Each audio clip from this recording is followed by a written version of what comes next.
आगे झारखंड से दारू पी के आबो हलिया बिहार गे छौरी। झारखंड से दारू पी के आबो हलिया बिहार गे छौरी।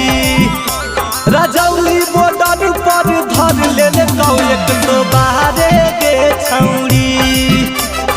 जमुई बॉर्डर पर धर ले कौ 112 गे छौरी।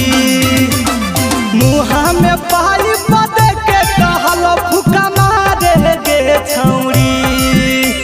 मुँह में पाइप दे के कहल फुका मारे गे छौरी।